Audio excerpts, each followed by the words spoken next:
Sheryl, my favourite lady. I love you so much. You're so gorgeous.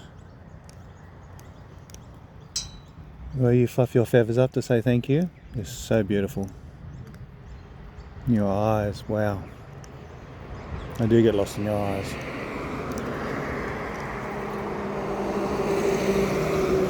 I built this beautiful special table for her, and she doesn't get on there.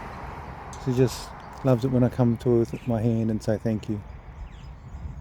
You alright, darling? You can hop on the table if you want. I built it especially for you.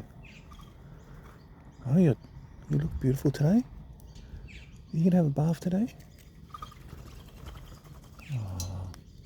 Alright, you have a nice day, whatever you do, okay? Love you.